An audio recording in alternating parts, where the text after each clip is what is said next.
Good morning, everybody. Hey, how you doing? It's Wednesday, and I've been trying to think about what to do with my Wednesdays on this show, because when I first started this show, just over a year and a half ago, it came out during the time that the Jussie Smollett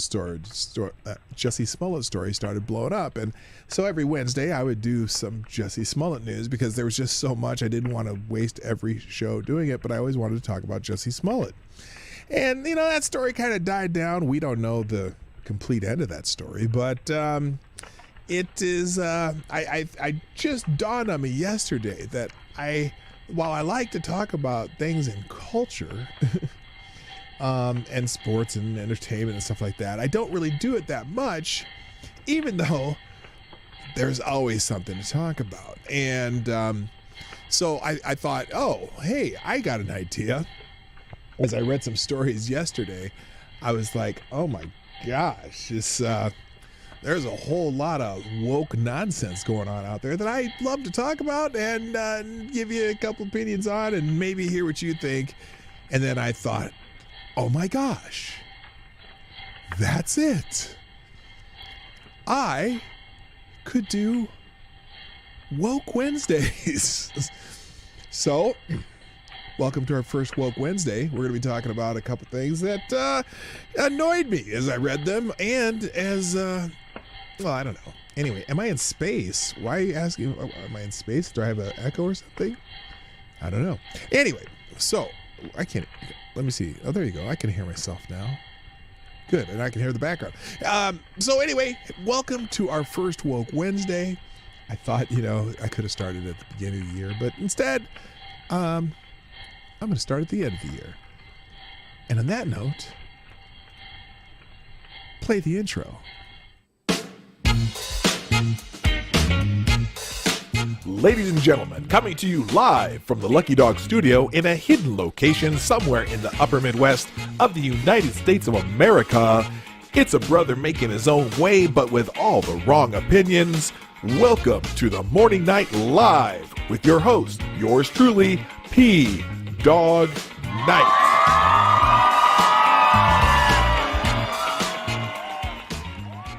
And stop the music. Yes, I'm just seeing if you're paying attention. Yes, I know it's Tuesday.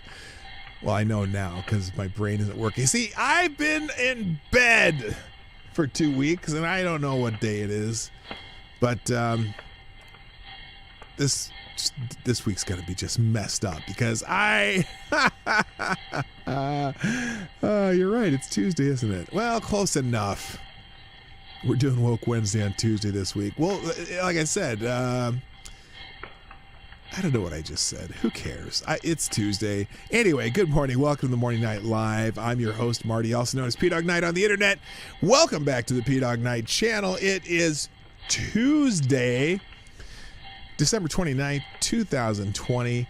3 more days till this godforsaken year is over. There's a background noise?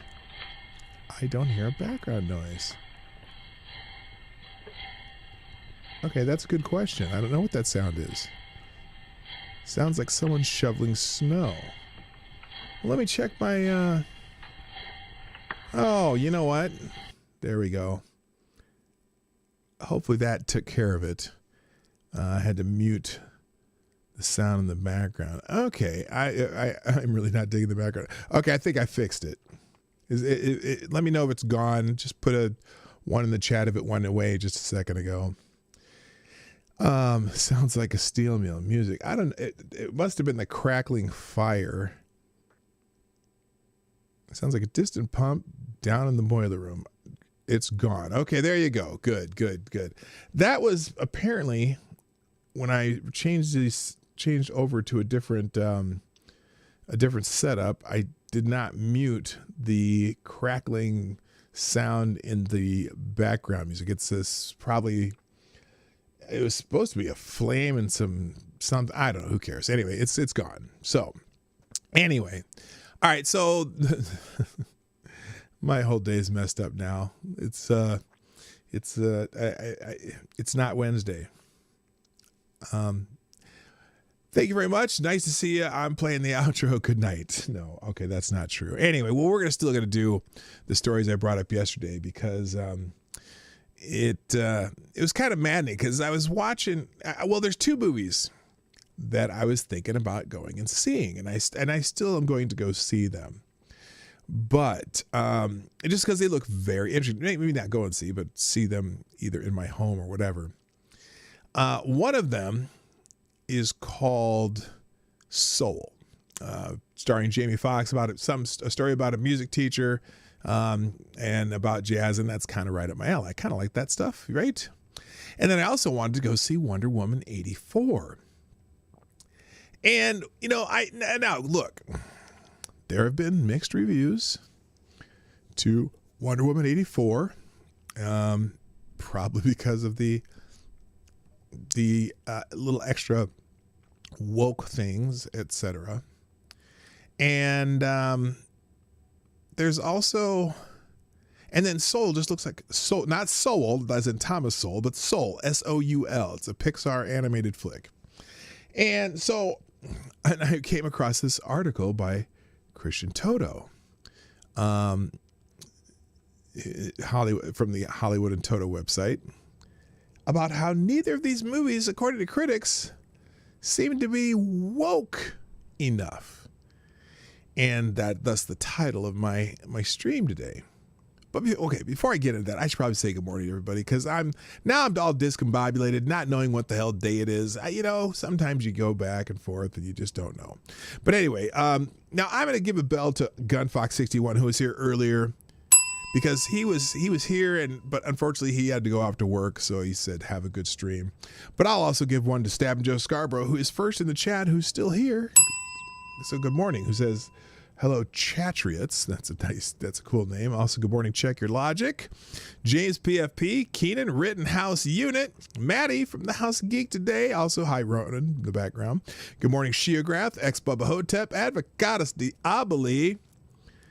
Oh, got your first dose of COVID vaccine today. Hopefully I end up with one of the cool mutant powers. Yeah. Or, I don't know if anyone saw there was just a funny little video on, I don't know if it was on Twitter or something, but of this old lady getting the vaccine. And then it took from that movie where the old woman crawls up the wall and crawls on the ceiling and is, kind of turns into a monster. It's kind of funny. Anyway, so hopefully you don't have any of those weird side effects. Advocatus Diaboli. Also, good morning, James PFP. Select a boy. Yeah, boy. Good morning, Dr. Keeve. Good morning, damn it, Chadwick Dupree. Good morning, Mike Savage. Blarg. Also, Check Your Logic. Renee Mayette, Anna Lynn, good morning, y'all. Who else am I missing down here?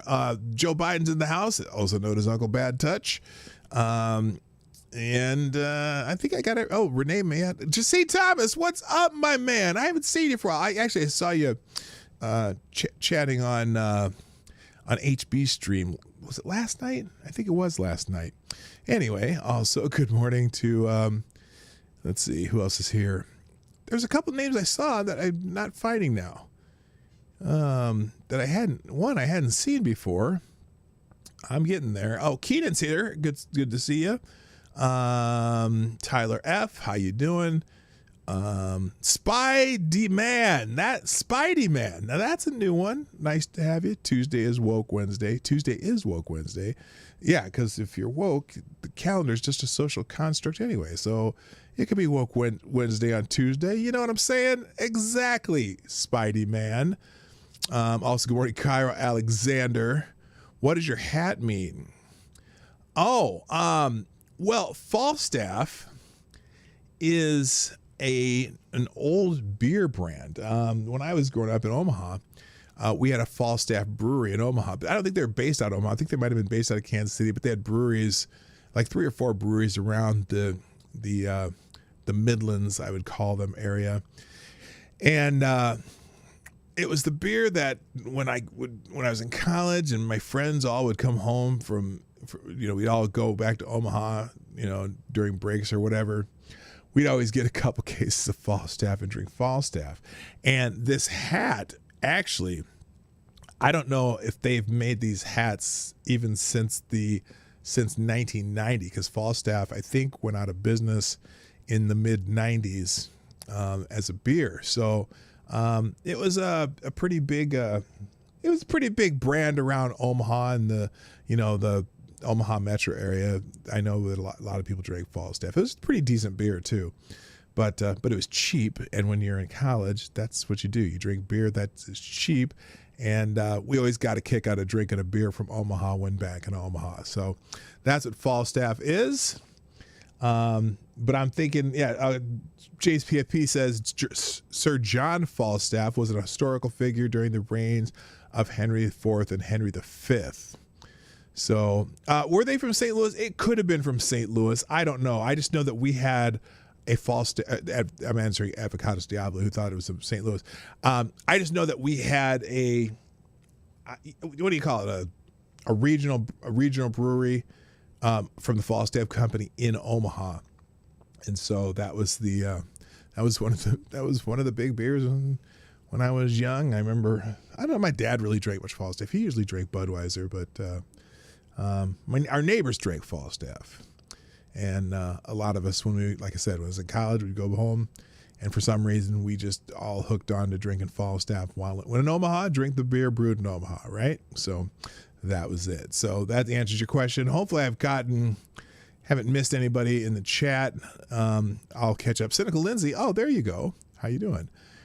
Was wearing Mario's hat for a second. No, it's just my Falstaff hat, and I'm in the basement. It's kind of cool down here, and although now I'm getting a little hot because it's a really warm hat. Anyway, all right, let's get into the topics of the day. Mostly stuff that's happening that's woke. Even though Woke Wednesday is supposed to be tomorrow, it's going to be today this week, and then from now on we'll do Woke Wednesdays on Wednesdays. Silly me. Anyway, so I was talking about these movies, and this is one of there's a couple movies I want to see, and I just happened to catch this article about these two movies that I actually want to see. And I know a lot of people saying, "Oh, Wonder Woman sucks. Wonder Woman 84 is terrible," but you know what? It's a superhero movie. I like superhero movies, and I want to see it. I don't care what other people think. I'll probably still enjoy it, even if it isn't the greatest storytelling, but I may make fun of some of the things in it. But apparently, the critics, everyone loves critics, especially movie critics, who usually suck. But anyway, the critics don't think these movies are woke enough. Pixar's first Black leg story is problematic, while woke Wonder Woman is far worse. Oh no. This is from Hollywood and Toto. Again, all my links will be updated in the description immediately after the show. So you'll be able to, if you want to go back and look at some of these stories, just come back and check the description out. Woke culture comes with unwritten and undeniable rules. Now, let's see if you agree with this. 1, conservatives aren't offered protection against cruel attacks that would get some canceled. Second rule, liberals enjoy limited protection should they run afoul of the woke bylaws. And the third and most important rule of woke culture is you can never, ever be woke enough.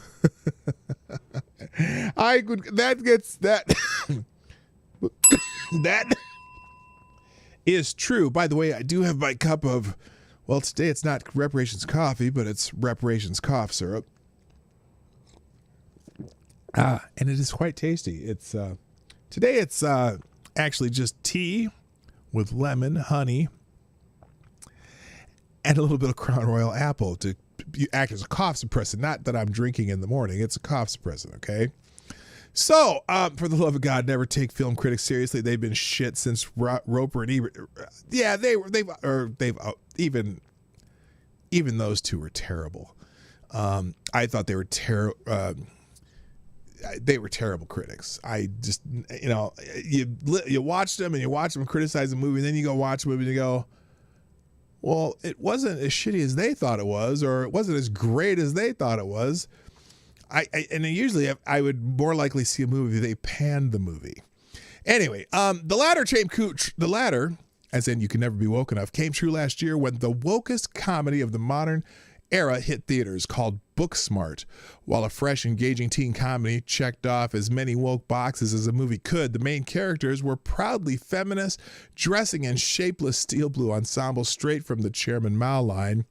But it wasn't enough. Critics complained the film focused on two, wait for it, white, privileged females for starters.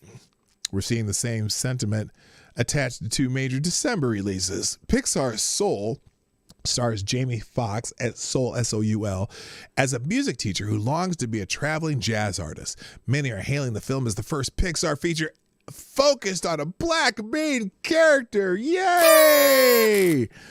And Wonder Woman 1984 delivers another strong, super heroic female in a film teeming with woke moments, yet neither high-profile film is woke enough, apparently. The far-left Daily Beast greeted Soul's arrival on Disney Plus by insisting we shouldn't celebrate the cultural milestone it sets. Why? Well, here's what they say.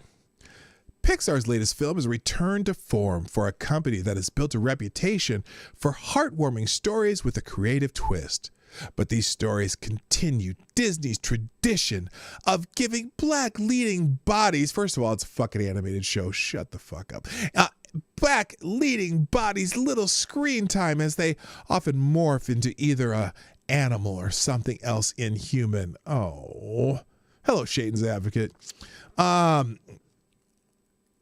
If you were looking to watch a very lively Gardner grooving to jazz throughout the film, as was suggested in various trailers and commercials, guess again. Expect to see a melanin-less soul, with the voice of Fox floating through much of the film instead. And if that weren't enough, Gardner's body is later overtaken by another soul, voiced by Tina Fey, who is white, of course, while Gardner assumes the form of a cat. When it's already hard enough to find black leads in live-action theatrical films. What?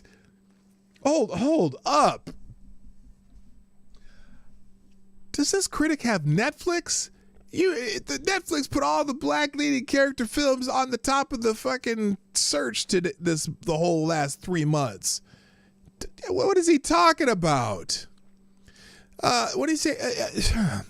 When it's already hard enough to find black leads in live action theatrical films, to witness such systemic racism carry on in animation at this point is devastating. Oh my! I don't know if I can go on. I don't know if I'm going to watch this film now. I'm going to watch it anyway.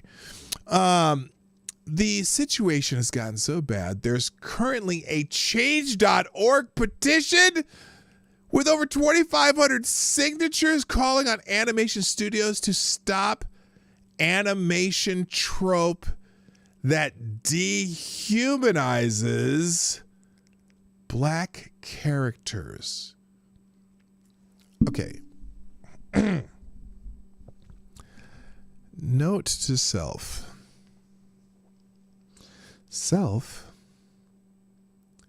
When you do eventually watch the movie Soul, and I know you will, make sure that you realize that a cartoon already dehumanizes any characters. Oh my God, these people are crazy. Hi, Cindy Bishop. Hi, Jesse Leon. Hi, Zach Osborne. Stop animation trope that dehumanizes black characters. Animation that dehumanizes. Animation that dehumanizes. Oh my God. I don't know if I can take this. The author also slams the recent Spies in Disguise for making Will Smith's character, a black spy, turn into a pigeon during the film. Well, you know, I know that in a lot of movies like, our first donation of the day. Thank you, Renee Mayette. I don't have my thing here. Oh, it says here, thank you, Renee Mayette, for the first donation through YouTube Super Chat. If you want to do donations, you can do them through either Super Chat on YouTube or the Streamlabs link in the description down below. Renee Mayette, excuse me, says, when you're a hammer, everything looks like a nail. Absolutely. And I think the crowd definitely agrees with you there. Excuse me while I collapse a lung. Hang on a second. That's some very tasty cough syrup. Okay. Thank you so much, Renee Mayette. And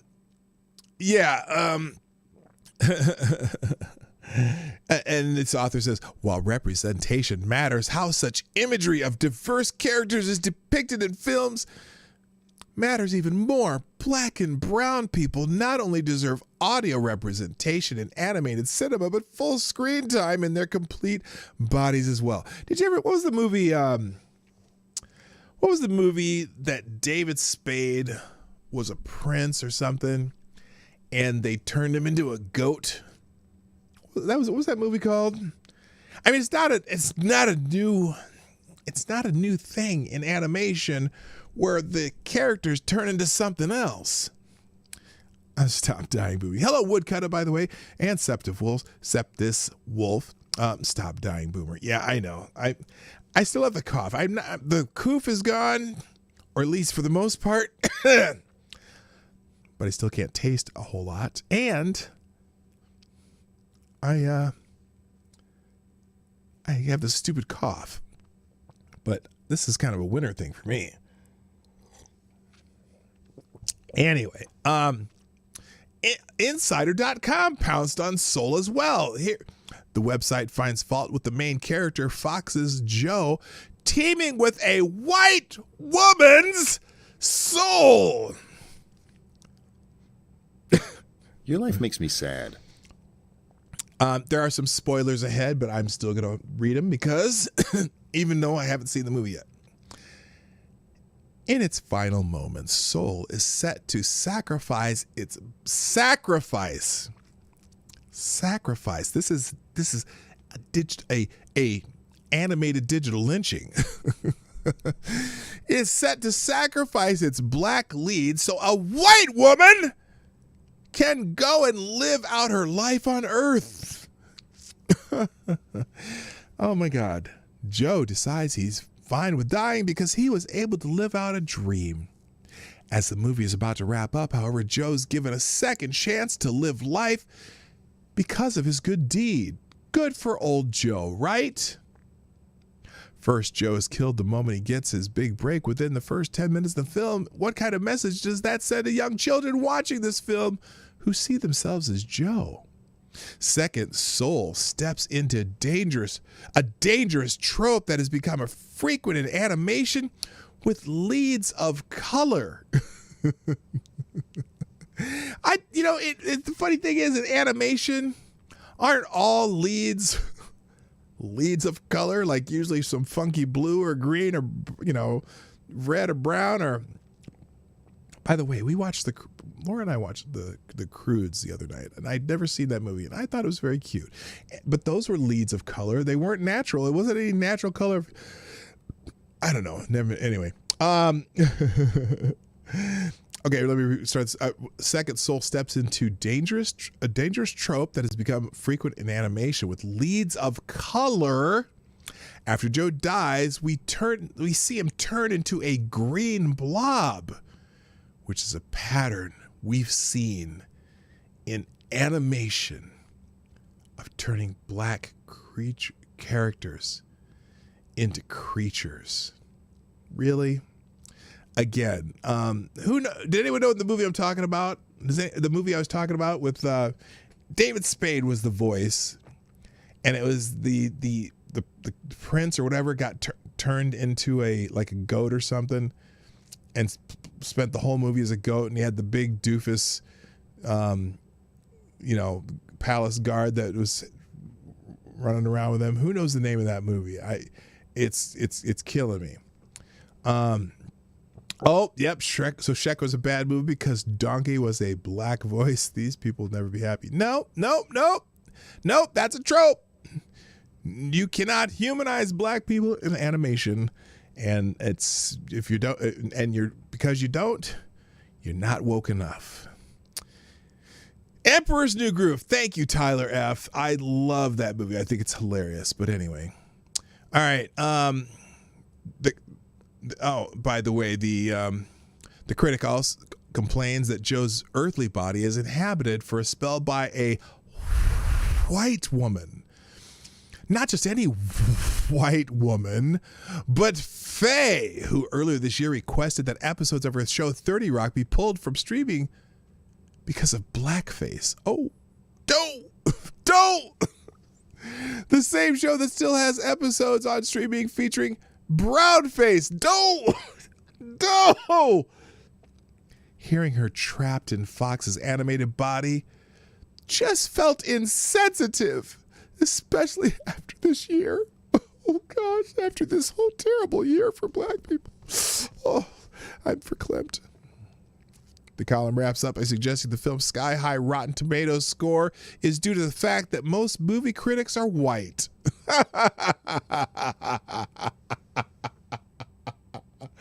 Oh, but I bet they're all woke white people.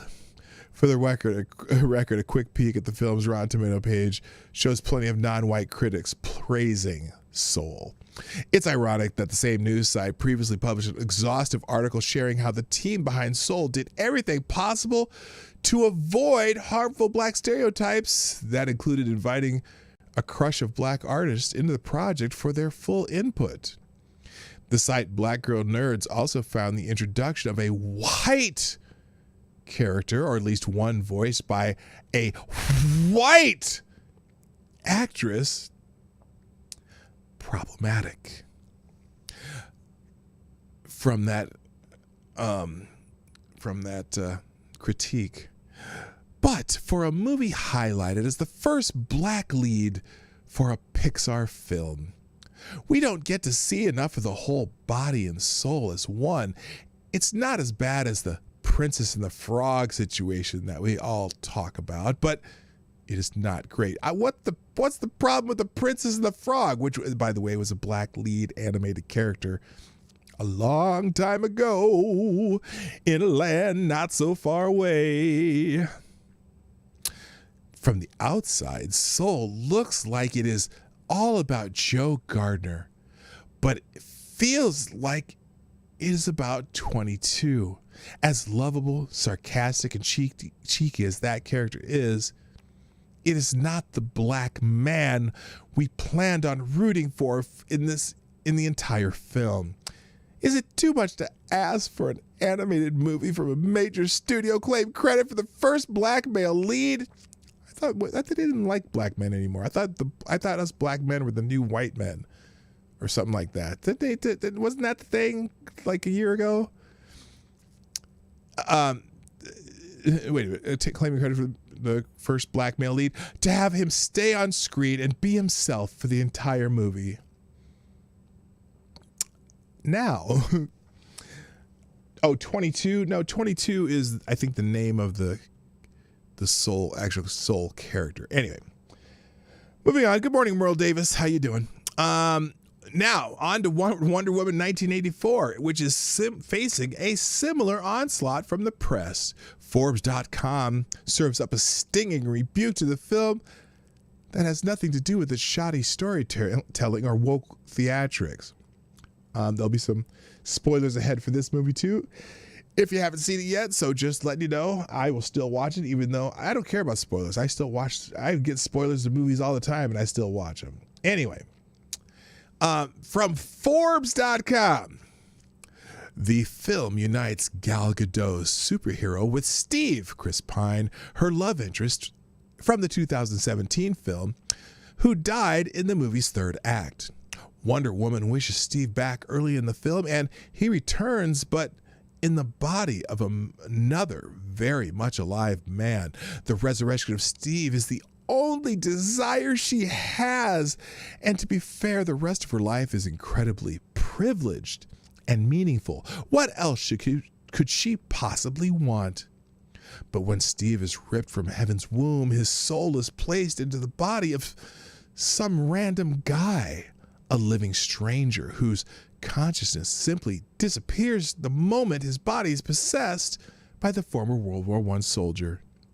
Naturally, Diana is surprised to see him return, but she doesn't seem concerned with the fate of the stranger.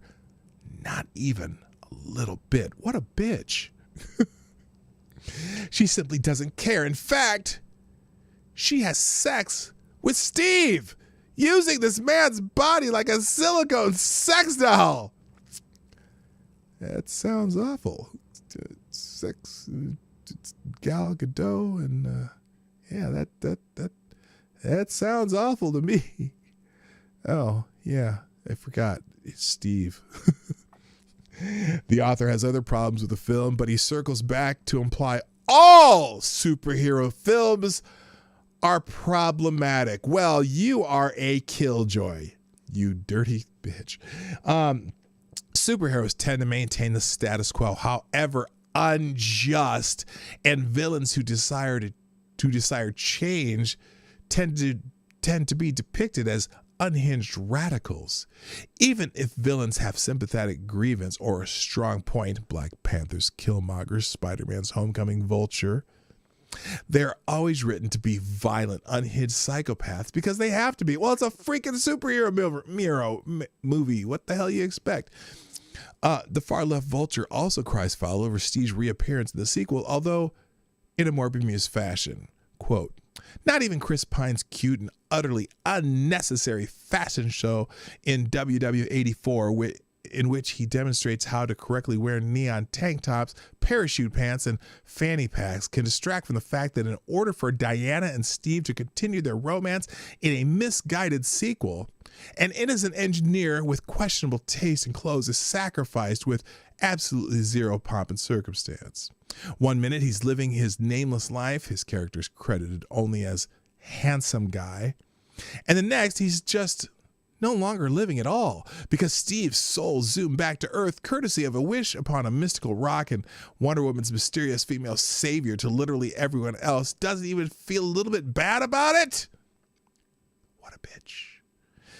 Where did the handsome man's soul go when Steve's took over? Were his parents or friends worried about him when he stopped calling? Okay, I get it. I get what they're going with here. I get they're going here. The far left AV Club's official Wonder Woman 84 review worries that Steve is too important a figure in the film, yet despite Gadot taking up the vast majority of this film's running time and its heroism factor, it's not enough. But that speaks to a larger issue with Wonder Woman's 1984, namely that in many ways, this isn't really Diana's story. It's the Diana and Steve show. First of all, not only because he tags along for most of the action, but also because he's the driving factor behind much of Diana's decision-making in the film. Oh my gosh, she is being controlled by a man. This is awful. This is awful.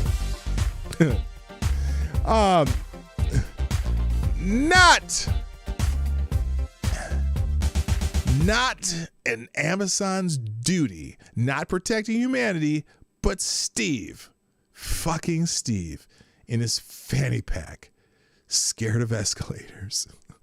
Thank you, Maddie. Thank you, Maddie, for the donation through Streamlabs. When you fixate on the color of the character, you miss the message the story is trying to convey. The fact they can't see their own racism is pathetic. Oh, ding. Absolutely. Thank you so much, Maddie. Name more examples of woke movies that were not deemed woke enough. The feminist comedy Snatch was attacked as racist for having empowered mother-daughter combo on the run from people of color. Black Panther didn't fully address LGBTQ issues despite an all-black cast hailed across the culture. Moana included a demigod portrayed as larger than life, if not obese. That proved upsetting to some in Polynesian culture, apparently. So, yeah, never, ever, ever, ever woke enough. Anyway, I found that I did not need to open that. Let me see. Or let me close that. Reload. There we go. Nope. Wait. Reopen close tab. There we go. That's what I wanted to do. Hopefully it works. Because I need that tab in my links today. All right. Moving on. Let's see. I had a bunch of them here. Now moving on, since we just celebrated a Christmas holiday, I just found this one interesting. About Christmas classics. Christmas classics that must be banned. This one's from the Federalist. We must ban these Christmas classics to please the wokesters.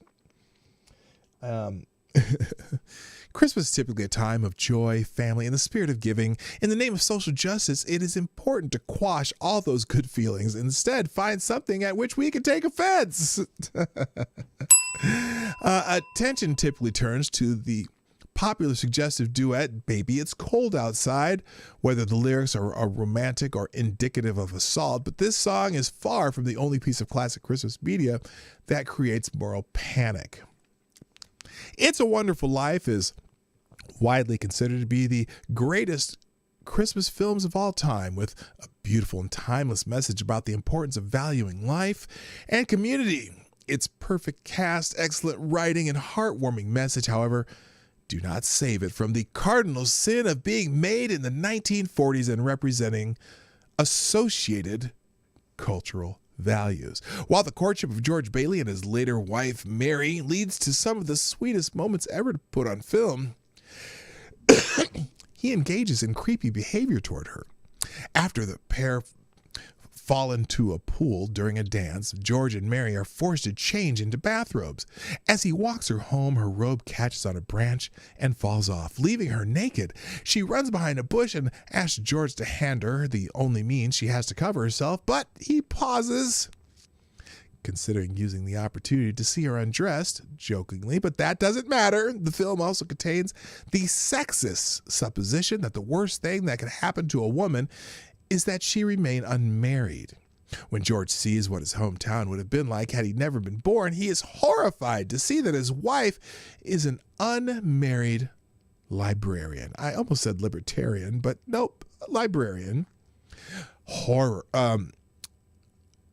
Horror of the same magnitude as realizing his brother died young, his old boss and mentor has gone to prison, his friend Violet became a prostitute, and the corrupt businessman took over the town. Of course, the horror has other causes, as seeing Mary's loneliness and unhappiness, having the woman he loves not recognize him, and knowing his children no longer exist. In the search for offense, however, such nuance cannot be engaged. If classic musicals are more your style, White Christmas has a single song that undoes all the heart of its 2 hours runtime.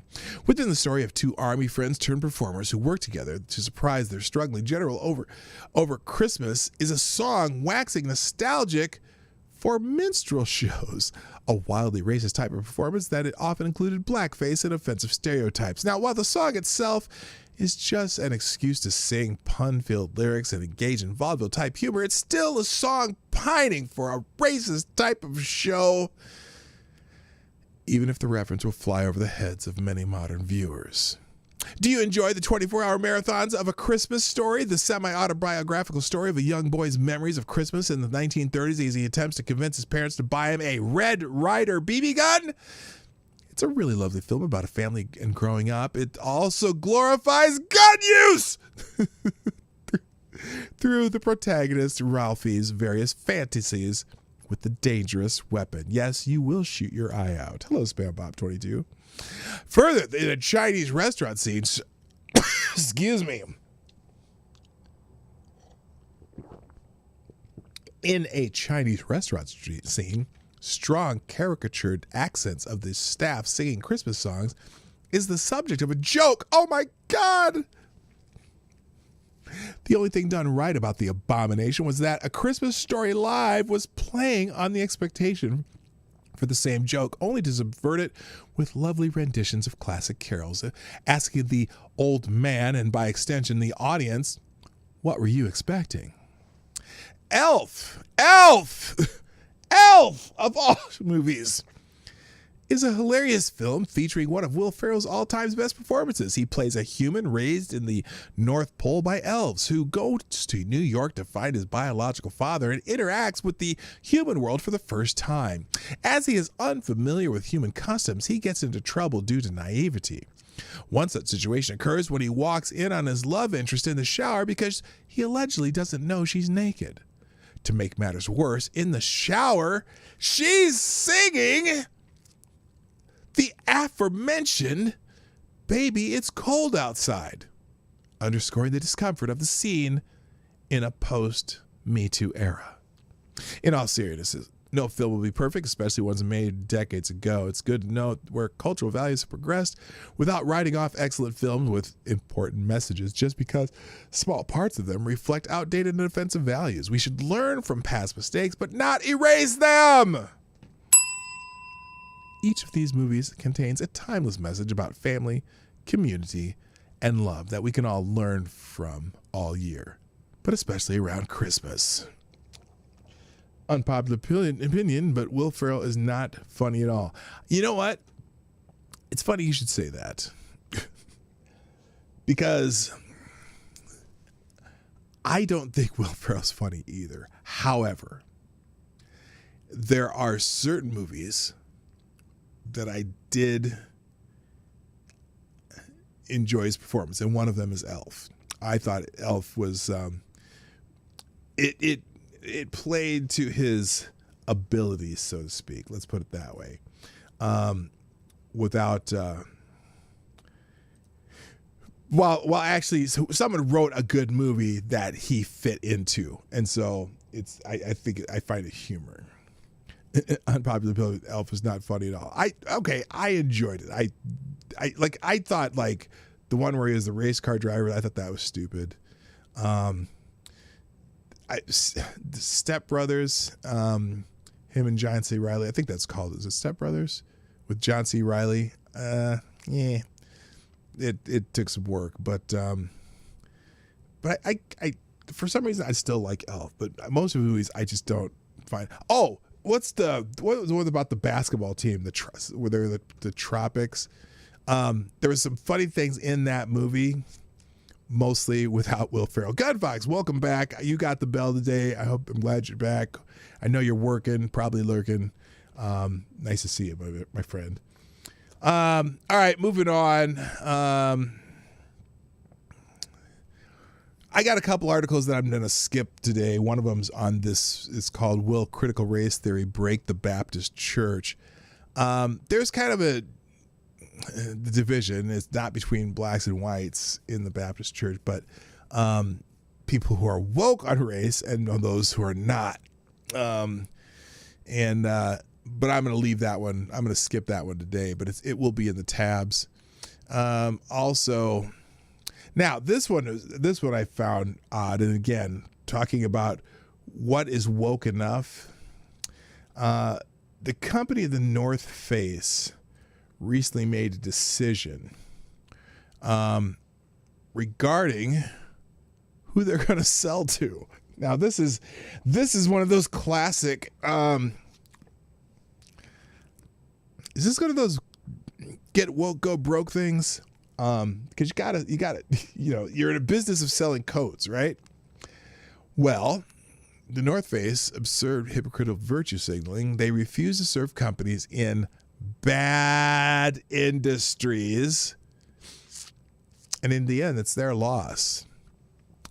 Virtue signaling and the hypocrisies that inevitably accrue to it are nothing new. Neither is it new that those who virtue signal while engaging in or benefiting from those things that they decry are deeply self-deluded about their hypocrisy. In the middle of a pandemic, we're seeing more than our fair share, from the mayor of Austin lecturing his citizens on the virtues of staying at home while he himself was on vacation in Mexico, to the newly inaugurated mayor of Baltimore locking down businesses across the city and then finding himself caught shopping outside his city where the rules are more relaxed, to Dr. Deborah Birx, one of the architects of America's "you should stay home" policy, traveling to see family over the holidays. It's not just COVID-19 pandemic policy either. Recently, the North Face, an outdoor apparel company based in Tony, Alameda, California, refused to fulfill an order for Innovex Downhole Solutions, a West Texas-based firm that provides services to the oil and gas industry. Now look, these people just wanted to buy some damn coats. They refused to fill the order. This was a paying customer.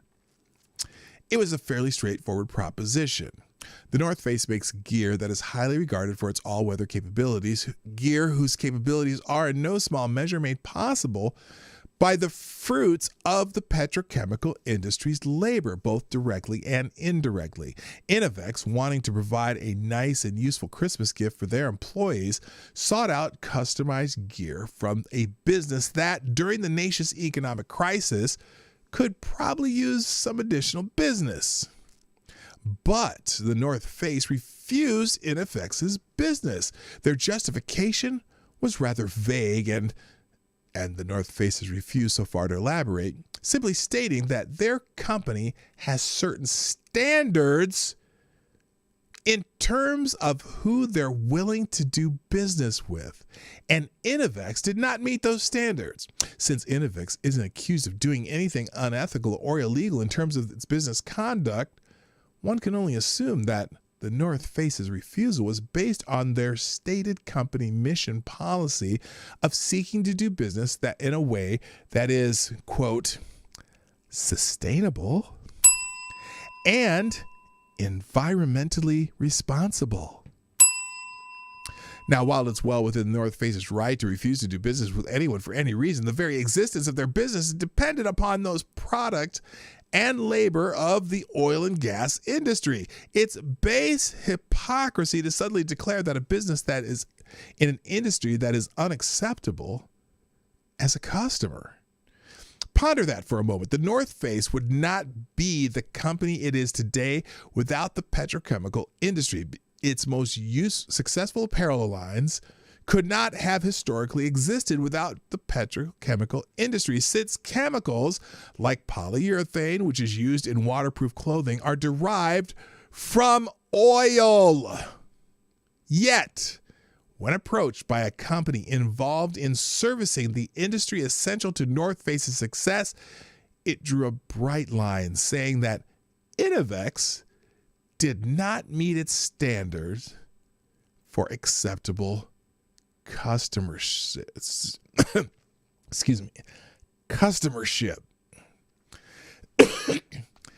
The incident and the justification provided by North Face is the kind of elitist virtue signaling that would have found its home in the absurdist topsy-turvydom of a Gilbert and Sullivan operetta.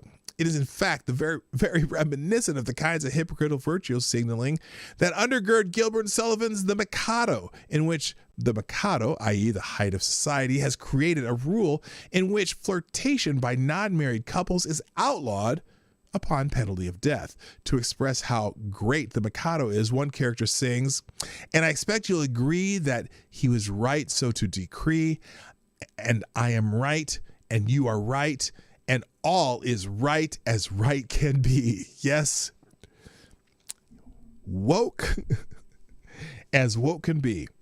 This is the essence of absurdist virtue signaling, such as that the North Face is engaged in. It makes zero sense given the realities of the North Face's business operations and how they make their all-weather clothes. But it allows its employees to feel better about themselves while making companies like Innovex out to be the bad actors. Hello, Richard. How you doing? in the Mikado, part of the absurdity is that the town of Titipu appoints condemned flirt Coco to the role of Lord High Executioner, but says that Coco cannot cut anyone else's head off unless he cuts off his own, which he one imagines is not likely to do. In America in 2020, we have the very prospect being illustrated. The North Face quite literally wants to see destroyed an industry whose product is essential to the manufacture of its own. Either the North Face understands this or it doesn't. If it does, then its refusal to do business with, its condemnation of Innovex is hypocritical virtue signaling. If it does not, then it really is faced with a dilemma straight out of a Gilbert and Sullivan comedy. So it's not like they asked the North Face to provide a bunch of product for free or even at a major discount. They ordered jackets for their employees. A company that sells jackets. And they refused to sell the jackets to the company who wanted to buy them for their employees because of their relation to the oil industry, the same oil industry that makes their jackets possible. Jesus. And it'll be interesting. Is this a big case of get woke, go broke? I don't know. The silliness of it all. All right. Moving on. People still talking about Elf in the chat. Let's see here. So if they will not do business with petro companies, I wonder what would happen if those same companies stopped giving them the materials they need to make their shit. Yes, exactly. Excuse me. Exactly. It's they're morons. I don't get it. Hello, Barbatos Lupus Rex, and good morning. Also, hey Larry, what's happening? So now this is something we might start seeing in the United States, although this one just happens to be in the UK right now. A stadium apparently has been banning non-woke fans, demands re-education before re-entry. Is this kind of like when they're going to start making you carry the immunization passports, but they're also going to have woke passports? Players from Cambridge United took a knee to protest alleged racial injustice and equality before December 15th game against Colchester United, prompting a handful of fans to boo their misguided actions. Now, what do you think the club did? As a result, fans have been asked to undertake education around discrimination and equality before they are allowed back into Abbey Stadium. Oh my God. While Cambridge United has not revealed the exact number of fans facing an outright ban or re-education. Okay, hang on a second. I'm pretty sure these fans, I'm pretty sure that these fans came to the stadium to watch a football game, aka soccer for us American types. They came to watch a football match. And now they're being asked to undertake education around discrimination and equality before they're allowed back into the stadium. Oh my God. Oh my God. While Cambridge United has not revealed the exact number of fans facing outright ban or re-education, the club's executive Ian Mather described the punishment. Punishment! The club can confirm it has taken action with respect to a very small number of fans after the Colchester United game in light of their behavior when players took the knee. Each case is looked at separately. Conclusions reached range from education and support without any bans through to bans to the end of the season, with season tickets refunded. Diversity and inclusion will continue to be at the heart of what we stand for as a football club, and we will be making no further comment about the incident. Yeah, I got a feeling you're going to be losing money too. By the way, so over the Christmas holiday, there's a kind of a sports tradition in the United States that usually there are 2 or 3 NBA games on Christmas Day. Usually pretty decent ratings too, because people are just home and if they like the sports teams, they like to watch a little NBA basketball. Well, the recent woke trends of the NBA have their ratings kind of down a bit, if you didn't know that. And apparently this year's ratings for the Christmas Day NBA games was down almost 50% from last year. There's going to be a point when if the sports teams get together, or their fans are just going to stop watching, and they kind of already are. And it doesn't help that you have these governments shutting down the stadiums and things like that. But for example, I watched the Seahawks game this weekend, and now in Kansas, I watched a couple games. I watched Kansas City, their comeback, and they had some fans in the stand. Their stands probably were, I think they allowed maybe 25% of the stadium. So there were fans in the stadium, actual fans, and they're still pumping the noise in and whatnot when on the TV and whatnot. But then the Seattle game, they're playing in an empty stadium. I cannot imagine. Now I was an athlete in high school, and I was cheered in college, and I couldn't imagine playing a game in a completely empty stadium, it just awful. And it's funny because I am a basketball coach. I'm a high school basketball coach. I coach freshmen, and our season was postponed. We have our tryouts in January, and we have a shortened season and whatnot. But even there, it's gonna be interesting to see, because usually the parents are in the stands, and maybe a bunch of the students. I don't know if they're going to allow that this year, or how much of that they're going to allow. If they're going to really clamp down on that, because we get at our school, particularly for the varsity games, we get a lot of fans who, our alumni or had kids who went there, and they just come to the games just to support the school. It's a very traditional school, and it's just going to be really weird. Limiting the number of people in the gym and fans and things like that. And I can't imagine it being a professional sport where a huge amount of the revenue comes from filling those stadiums. They get the advertising dollars, and they get the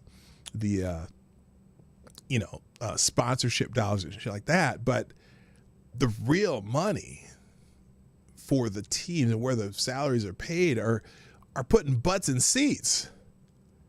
And I don't know how they're going to. I don't know if they're going to survive this. Are some of these ridiculous salaries in sports going to have to be renegotiated? Particularly in the NBA too. Same thing. They 180. What have they played? How many games? They play 84 games or something like that. In arenas that are empty right now. And, I don't know that their TV contract's big enough to cover all those salaries. It's going to be very interesting. A lot of these teams are going to be losing money, and you might see some teams fold over the next year. I would not be shocked. So it's interesting. So, I noticed some people saying that they haven't watched a whole lot of sports this year, and I Yeah, I haven't watched nearly as much sports as I do in the past. And I'm not a big sports guy, but I usually, for example, I live in Minnesota. I will watch a whole Vikings game. Will I watch a whole game of another team that I'm not interested in? Not usually. You know, we started to watch this. Oh, it was Seattle and LA this weekend, this Sunday. And Lady Boomer and I started watching the game, and the first half was so bad that we stopped watching, then we turned it back on with about 6 minutes left. We just stopped paying attention to it. I was cooking, and she was doing some work from home. But but that was a game where the stadium's empty. How do players get motivated to play a game in a stadium that's empty? It's got to be tough. 82? Oh, okay, 82 games. I couldn't remember. And I'm a basketball guy, and I can't remember how many damn games they play in the NBA. But this kind of shit where teams are going to re-educate their fans, I'd be like, re-educate this motherfucker. You don't need my dollars that much if you're going to, And why are they kneeling in, where is this? Cambridge or Colchester, whatever city it is. Why are they taking a knee? Oh my gosh, their police don't even have guns. Anyway. All right, now I'm not necessarily changing. Oh, wait a minute. Let's do this one first. If you have kids, you'll probably appreciate this article. The real reason why your kids can't go back to school. Hint, it's not COVID-19. PDawgKnight, I have a joke for you. Why doesn't South Dakota have a professional football team? Because then Minnesota would want one too.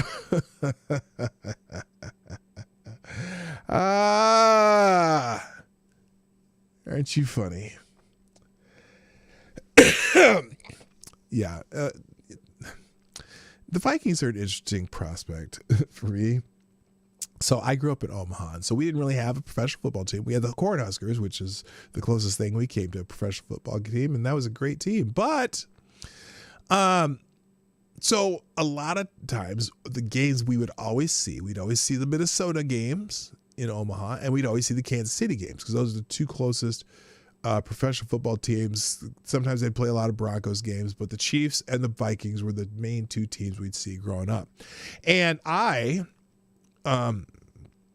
became kind of a fan of both those teams, although the Chiefs back then were not very good, at least the years that I was young. But, hello, Thomas Cleaver, how you doing? But the Vikings were really good. They went to 4 Super Bowls, and they lost 4 Super Bowls, and then ever since they've sucked. So, but I ended up living in Minnesota, and I root for the Vikings now. Still so much disgrace. That year when they had when Randy Moss and Dante Culpepper were having that amazing year, and then they lost to New Orleans in the I think it was the division championship. Was it? I don't know. That was heartbreaking. Anyway, and Vikings fans, it's kind of funny because they have this, we're going to lose anyway sort of attitude, and it kind of works. Anyway, so, all right. Prince converted me. Yeah, no, it just, you live in the city and all the people around you are rooting for him. You just tend to go, okay, I'll enjoy the local team. I actually was a Redskins fan when I was a kid. That's what it was. Even though we always saw the Vikings and the Chiefs, for some reason I glommed on to the Washington Redskins. Excuse me. I don't know if I could say that anymore. The Washington football team. Anyway, here's the real reason why your kids can't go to school, and it's not COVID-19. Anyone want to guess? Anyone want to guess the reason? Schools have been closed for the better part of a year now for the putative reason that COVID-19 makes them unsafe. Only distance learning and Zoom and other online classes are safe enough for both teachers and kids, we're told, even though the science says otherwise. Powerful teachers unions keep the schools closed anyway. But why? Well, let's start with the blunt fact. The teachers' unions, including the American Federation of Teachers and the National Education Association, along with a host of radicalized local unions, don't have your kids' best interest at heart, despite their well-funded, slick propaganda to the contrary. I would say true. Let's start with, they oppose reopening schools despite overwhelming evidence they should be reopened immediately.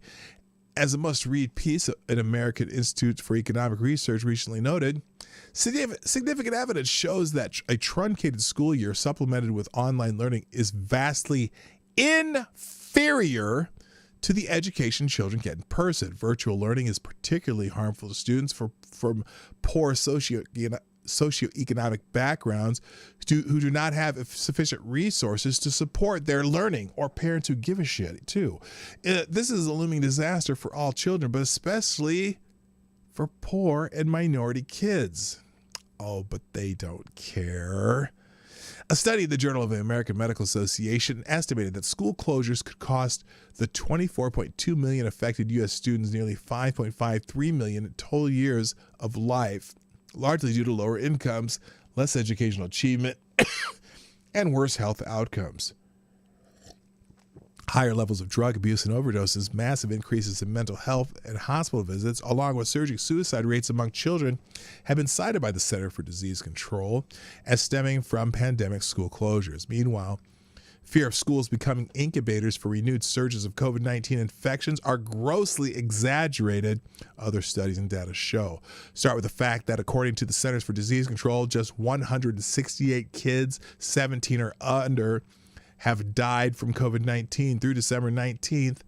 That's less than 0.05% of the total nearly 300,000 COVID-19 deaths. By comparison, those aged 65 to 74 accounted for more than 21% of total deaths. 168 kids have died from COVID. I would bet you in that same time, twice as many kids have died from the flu.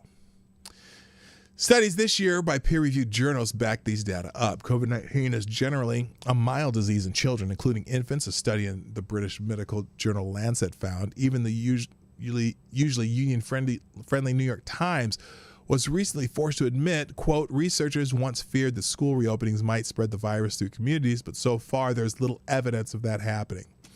The most cynical expression of the union's lack of concern for students came earlier this year in Los Angeles, where the 35,000 members United Teachers of Los Angeles demanded, among other things, that local officials defund the police, push for a moratorium on charter schools, and assisted policymakers enact Medicare for all to provide more welfare for illegal immigrants and levy enormous new taxes on commercial properties and wealth. Wealth tax is fucking immoral. Of course, none of these things have anything to do with education. They're just part of a much broader extremist agenda for the far left, which now largely controls American education. So you can read the rest of this yourself, but we all know that it's just the teachers' unions that are pushing this, keeping schools closed. And there's really not any scientific evidence. There's plenty of evidence actually that backs reopening schools far more than not having the schools open. So anyway, now here's a funny one that you might find some humor in, and that I just popped up yesterday.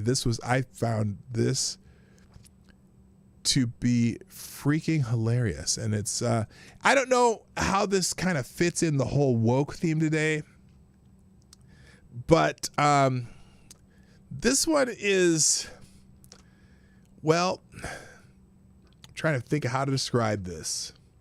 Well, I'll take Ace's take on this. It's hilarious. If you haven't heard the story, you will find it very funny. So Alec Baldwin is married to a very, very lovely woman named, how does she say it? Hilaria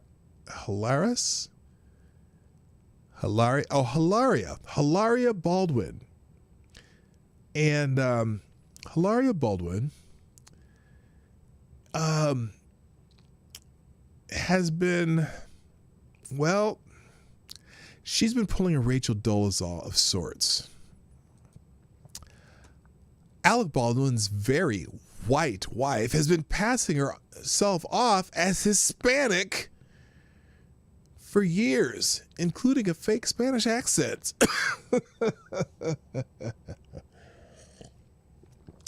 Ay, Dios mío. White people enjoy so much privilege, they're increasingly trying to pass as non-white. So here, let me go to Twitchy, because this is actually a better thing of it. So Rachel Dolezal, and Sean King for that matter, may still hold the crown when it comes to appropriation, but Hilaria Baldwin is no slouch either. See, it seems that Alec Baldwin's Spanish wife is actually not Spanish at all. She's just Hillary Hayward Thomas, an American white girl from Boston, a city that is not in Spain. Further post shows Hilaria's mother discussing growing up in Long Meadow, Massachusetts, and numerous articles pointed to how she spent virtually her entire career practicing medicine in Massachusetts. This is Hilaria's mother, where she served as an associate physician at Massachusetts General Hospital and assistant professor of medicine at Harvard's medical school until she retired from both positions in 2012. According to Massachusetts Live, in a video interview, she said she moved to Mallorca, Spain in 2012, the same year Hilaria began dating Alec Baldwin. An obituary for Hilaria's grandfather on her father's side stated that he was an American with roots in the country that predated the American Revolution, while a wedding announcement indicated that her grandfather's first wife and mother of her children hailed from Nebraska. Hilaria Baldwin's CAA speaker page, I don't know if that's some speaker service, claims that she was born in Mallorca, Spain, as does her IMDb bio and Wikipedia page. She said on a podcast earlier this year, "I moved here to America when I was 19 to go to NYU, and my family lives in Spain. They live in Mallorca," adding, I knew no pop culture. She has graced the cover of Hola magazine, a Spanish language publication based out of Madrid, where she was identified as a Spanish person in both the interview and its press release. Alec Baldwin has repeatedly referred to her as Spanish online, and she's made a number of appearances in Latina magazine, which she's enthusiastically promoted, even though Spain is not part of Latin America, by the way, and she's referred to Spain as her home. Right, she's Spanish, not Hispanic. It appears that Hilaria's real name is Hillary Hayward Thomas, according to her old MySpace page, and those who claim to be her old classmates. She attended a private Cambridge School of Weston in Massachusetts, and in her senior yearbook is listed as Hillary Hayward Thomas. Welp. Now, this is hilarious. So here's her doing a fake Spanish accent on some TV show. Let me move this over so you can see it. This is fake Spanish accent debut. This woman grew up in Massachusetts. Here she is. How's married life? Married life is really nice. You know, it feels different. Listen It to her really feels accent. different. Oh, isn't I didn't that think it was cute? going to be different, but it feels quite different. What's the thing that surprised you the most? I think just the fact that it feels different. You know, we like to say husband and wife a lot. Yeah. I call him husband now. How's married Okay, life? so there's that. Did her nice little Spanish accent. And then, but oh no, wait a minute. But then she's speaking here. What happened to her accent? I have recorded this like 20 different times in many different places, saying many different things. And I think the reason that I'm stressing about it so much is that I'm so passionate about what I'm going to tell you. It's waxling. Have you ever seen My Big Fat Greek Wedding? You know how the father is like obsessed with Windex? This is my Windex, except Now, it's like here's the other part. So from a review of her podcast, the woman is also claimed to have moved to the United States because she wanted to go to NYU. But then someone down here says, I know Hillary Hayward Thomas from the Cambridge School in Weston, Massachusetts. She didn't have an accent then and didn't change her name to Hilaria, because she's not Spanish. So please stop using an accent in this podcast and interrupting your guests. Oh, here's the best one though. So this is a video of her mother talking about her, but the best one is, where is it? Do they have it on here? So a bunch of people just dragging her for her stupid Spanish accent shit. Where is it? Now here it is. So here she is on the Today Show. Listen to this. And I might have to play it twice because see if you catch it. See if you catch what she does here. This is hilarious. We have very few ingredients. We have tomatoes. We have how do you say it? Cucumbers. We have red pepper. We have, of course, the. Did you catch it? Hang on a second. We'll make it a little bigger and move it to where you can see it a little bit. This should be better. Listen to this one more time. Listen very carefully to what she says in this little cooking segment on the Today Show. We have very few ingredients. We have tomatoes. We have how do you say it? Cucumbers. Did you catch it?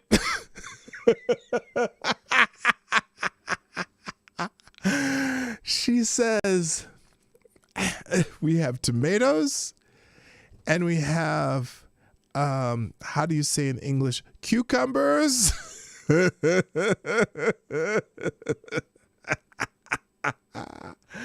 Oh my God.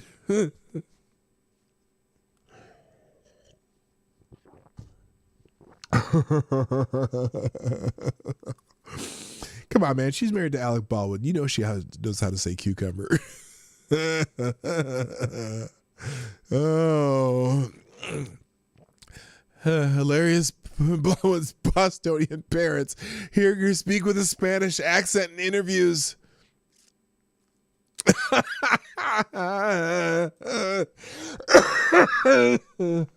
Oh my God. I'll try not to kill over. Oh my gosh. How do you say cucumber?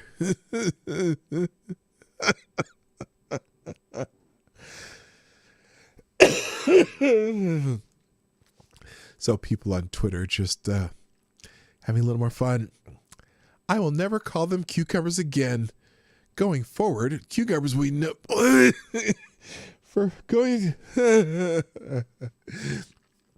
going forward, cucumbers will be known as how you say in English.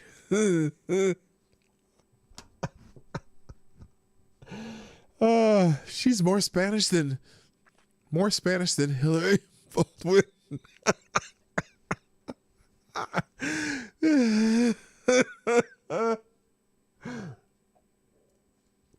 Oh my God. More Spanish than Hillary Baldwin. Nobody. Hilaria Baldwin. You know that. His family's from Jalisco. Es muy caliente there. Oh. And where exactly in Ohio are you from, Laura? Well, I grew up right outside of Cleveland. Okay. But after, 15 years, I feel like I am 100% New Mexican. New Mexican, but not Mexican. And then here we go. What is this one? This is Senora Hilaria's response to getting called out didn't really help her cause. Here's her response. Hey guys, how are you? So I wanted to respond to some things that I've been seeing on Twitter, and I just want to be very clear, just because I think that there's some stuff that needs to be clarified. Oh, like what? I've tried in the past to be clear, but sometimes people don't always report and write what you say, and I've kind of just put my hands up. But okay. But now we have this great community here, so I can just be straightforward with you. Oh, well, please be straightforward with us. I'm crazy here. So there's been some questions about where I'm born. Oh, I'm yes. born in Boston. And then I spent some of my childhood in Boston, some of my childhood in Spain. My family, my brother, my parents, my nephew, everybody is over there in Spain. Now I'm here. Oh. And so there was like a lot of back and forth. entire life, and I'm really lucky that I grew up speaking 2 languages. But wait a minute. And I'm trying to raise my kids so that they speak 2 languages too. She went to a Tony school in Boston, though. It's very important for me, especially having my family abroad. No. So that was one thing I think people ask sometimes. Enough. I'm not listening to 7 minutes of this. There's some question about where she's from. She was born in Boston. She went to a pricey school in Boston, like high school. Apparently she spent some time in Spain with her family. 2011. So that was just, 9 years ago when her mother moved to Spain. But she wasn't a child then. Interesting. Okay. Let's see here. The story does not cease to give. Oh!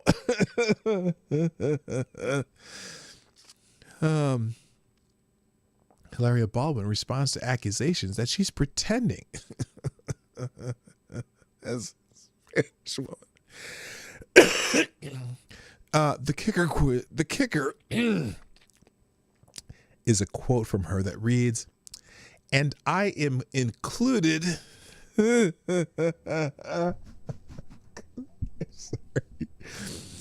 "And I am included in the inclusivity." She says, "Oh my God, there's not enough Italian chefs in the world to kiss all of their fingertips at once to the equal glory of this." And let's see. Oh, Alec Baldwin. Alec Baldwin is, you know what? I'm going to leave this link. I can't do it. It's making me laugh too much and it's making me choke too much. See SJW college kids complaining about sombrero decorations at the Mexican food night at the dining hall. What Hilaria Baldwin did is genuine cultural appropriation. It's, wait for it, hilarious to be sure, but it's also obnoxious and pretty vile when you stop to think about it.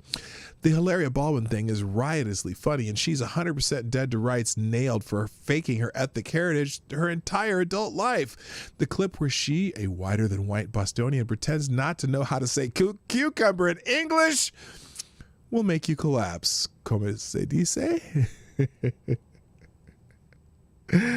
Oh my God. I always wonder what possesses people like this to fake their ethnic backgrounds. I know my speculative answer in the modern woke era is far more advantageous socially to be a non-white because you get progressive stack and exotic cred.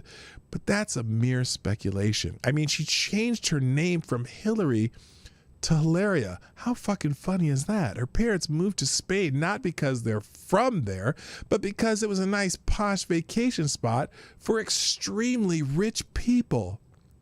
It's so contemptible. So there you go. The feel-good story of the day, Hilaria Baldwin gets to examine her Spanish roots. Oh my gosh. Speaking of cultural appropriation, so I'm sure many of you saw the Kamala Harris the other day talking about her experience as a Black woman celebrating Kwanzaa growing up. Oh my gosh, we're going to finish with this one today. What Kamala Harris, what her big Kwanzaa lie reveals about the media. Now, this is more about the media than her, but do they even have her thing in here? Anyway. Now,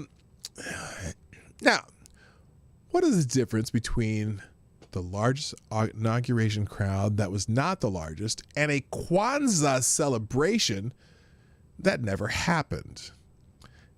How the media covers it. In Donald Trump's first days as president in 2016, he had Sean Spicer boast that his inauguration was the most watched. This was ultimately immediately attacked, skewed, and morphed to paint the Trump administration as dishonest. Never mind that the initial claim was that Trump's inauguration was the most watched inauguration, meaning via on TV and the various streaming platforms. This would soon be debunked, as Trump did not have the largest crowd size as an inauguration.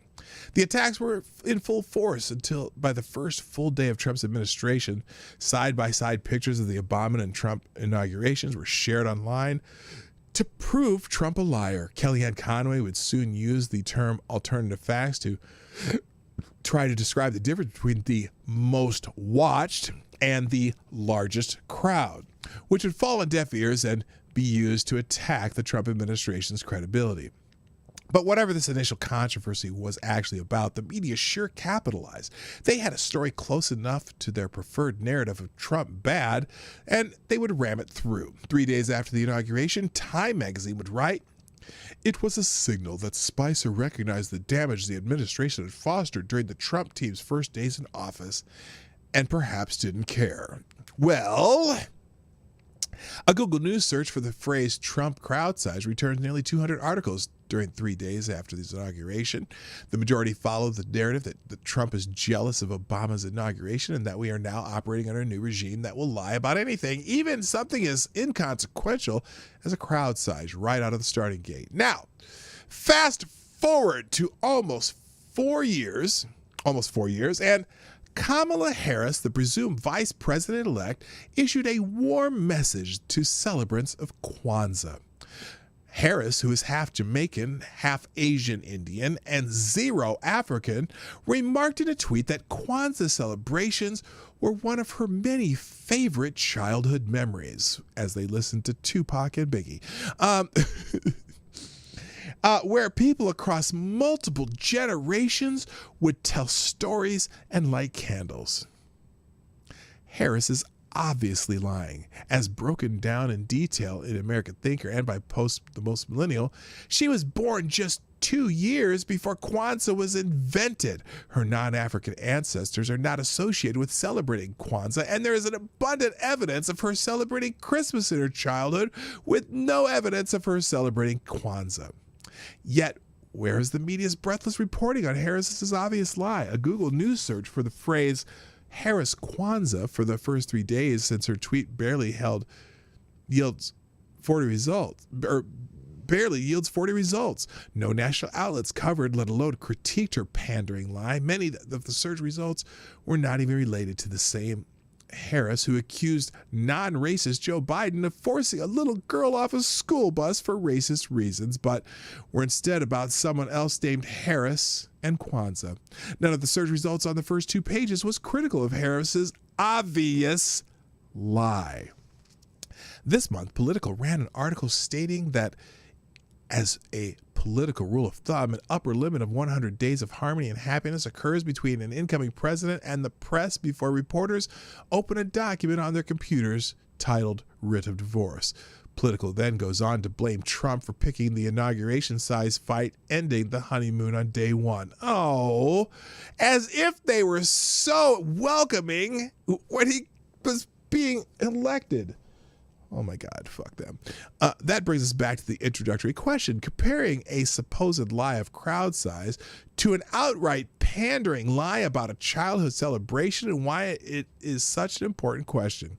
Without judging the truthfulness of either statement, if they are both lies, then they are of equal severity. Yet one granted the media the authority to treat Team Trump as a hostile witness for the next 4 years, while the other was simply ignored and glossed over. The media's complicity in Harris's lie is more important than a narcissist not backing down to challenge on crowd size or number of viewers or whatever the initial fiasco was about.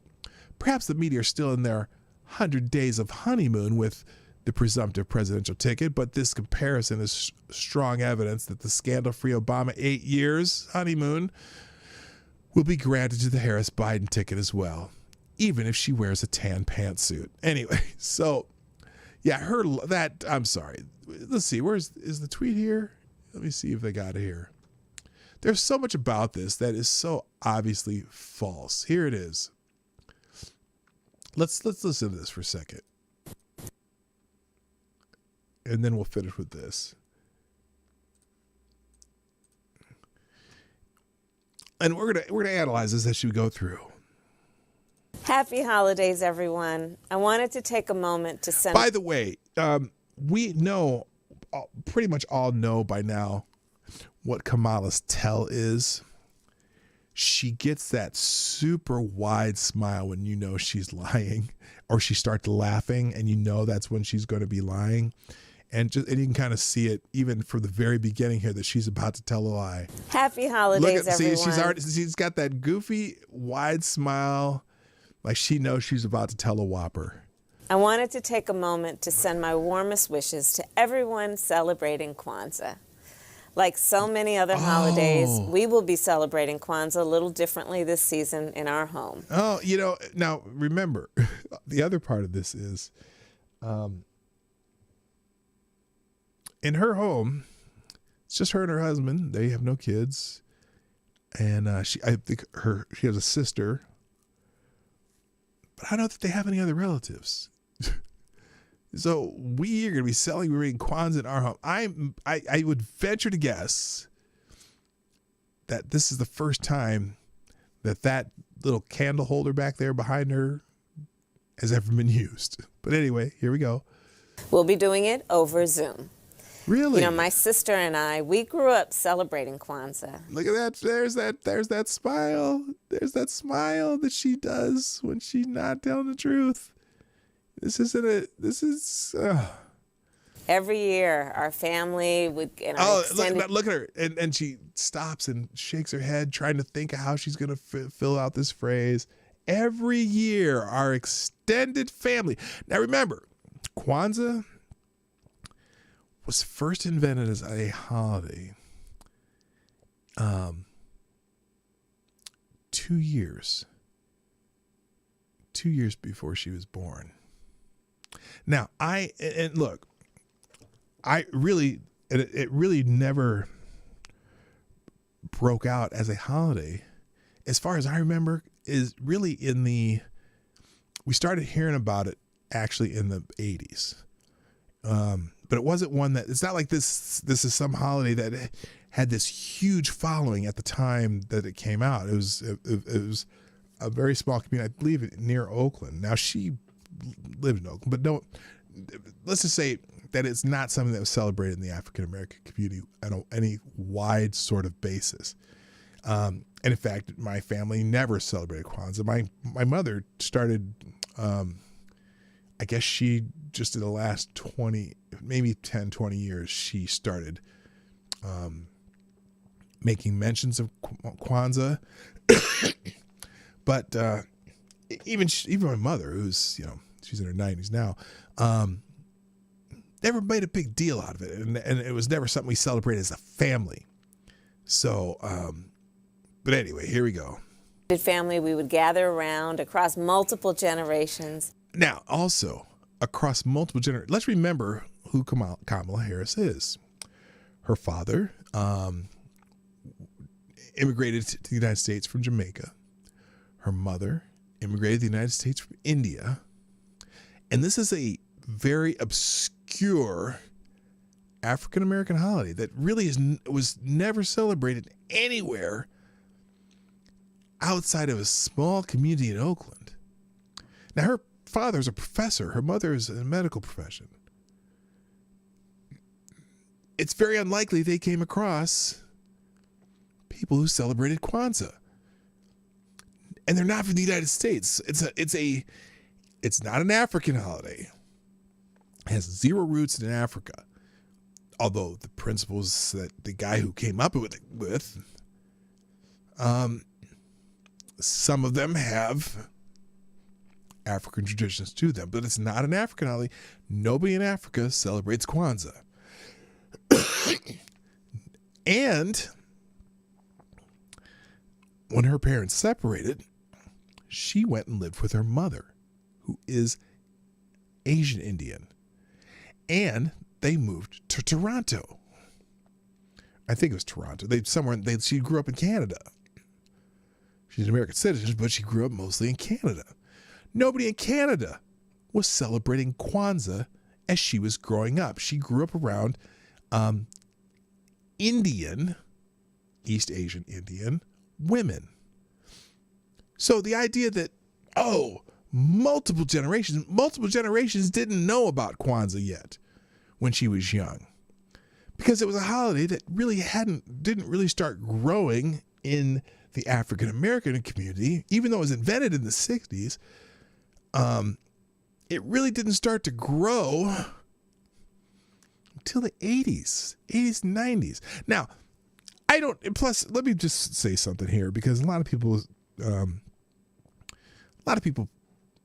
poo-poo Kwanzaa as a holiday. It is a holiday among a certain section of the African American community. It's not a religious holiday. It's just an American holiday with some dubious roots. But the holiday itself, I have no problem with people who celebrate Kwanzaa. I mean, if you learn some of the principles, there's certain things about it that I think actually could be beneficial to the African American community, as if you want to call it a community. But it's not something I celebrate, but I have no problem with people who do celebrate Kwanzaa. I know the guy who invented it was not a good person. But in general, the ideas behind it, some of them are a little bit Marxist. But if you want to improve as a community, there are certain principles that are I think are valid.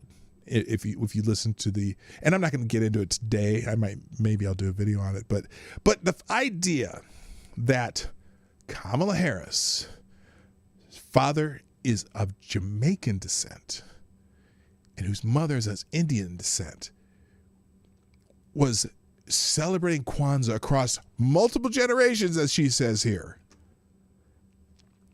is completely and utterly ludicrous. Absolutely ludicrous. Let her finish here. And we tell stories. The kids would sit on the carpet. Really? And the elders would sit in chairs. The elders. So think about who the elders are in her family. Okay? If you think of her family, her elders are of Jamaican and Indian descent. Why were they celebrating Kwanzaa where the elders would sit on chairs and tell stories? I'm sorry. This ain't computing. Especially the fact, I'm trying to think of how young she's talking about, because she was living with her mother in Canada. It makes no sense. But she's got a story to tell, and she's going to tell it. And we would light the candles, and of course afterwards have a beautiful meal. And of course there was every day. Did they? Or was it be the last day? Because the last day is the day that of Kwanzaa, is the day that they in theory have the meal. And also when that's an unfortunate pause game there. I'm sure Willie Brown knows what. Never mind. Anyway,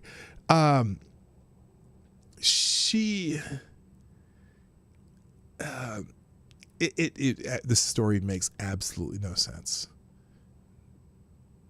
always the discussion of the 7 principles. And my favorite, I have to tell you, was always the one about self-determination, Kujichagulia. Okay, so she did a little wiki search and figured out how to say that word. And it's the first day of Kwanzaa, which is this day, self-determination. But then listen to how it's interesting how she describes self-determination here. Listen to this. And, essentially it's about be and do. Be the person you want to be and do the things you want to do and do the things that need to be done. It's about not letting anyone write our future for us, but instead going out and writing it for ourselves. Okay, interesting way to describe that. I'll give her credit for that, for that she can look up what the word means. And that principle motivates me today as we seek to confront the challenges facing our country and to build a brighter future for all Americans. But self-determination isn't about... Wouldn't self-determination be about figuring out how you can control your life, or how you can improve yourself before you can help others? I don't know. Just curious. Anyway, we'll finish this up. So to everyone who is celebrating, happy Kwanzaa from our family to yours. Okay, fascinating. So that's the Kamala Harris' first day of Kwanzaa message. Now, she hasn't, I don't know, haven't seen where she's done a message on any of the other days so far. I'll probably have to look at that. But the idea that Kamala Harris grew up celebrating Kwanzaa is about as ludicrous as Luda. I'm just saying, it's pretty ridiculous. Anyway. And we'll finish out with just this picture from Sheograth, which is hilarious. Pixar. Let's see if I can put this on the screen. It's a meme. Hang on a second here. And it kind of goes with the first story that we read today. Pixar in 1995, what if toys had feelings? 2007 Pixar, what if rats had feelings? 2006 Pixar, what if cars had feelings? 2015, what if feelings had feelings? 2020 Pixar, what if black people had feelings? Oh, Sheograth, you're so funny. Anyway, all right, ladies and gentlemen, that's it for today. I'll have all the links in the chat shortly after I sign off here. Thank you, everybody who shared out the show today. Oh, no. Okay. I haven't seen this rule yet. Breaking. Minnesota high school basketball and hockey players must compete while wearing face coverings. Winter sports can begin games as soon as January 14th. Oh my gosh, you got to be kidding me.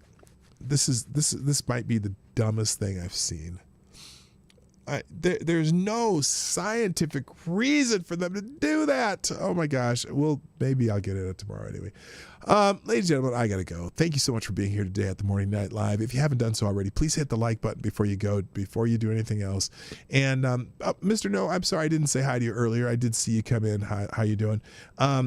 Also, if you like what we do, you can always share the stream out on when we do the show or after the show or whatever. And if you're watching on a replay, leave a comment in the comment section. I know a lot of you watch replays and you do leave comments, and I greatly appreciate that. Hello, Data Wasteland. I do feel better. Thank you. And finally, if you ever want to do donations or super chats or anything like that, you can do that through YouTube Super Chat, Streamlabs in the description down below.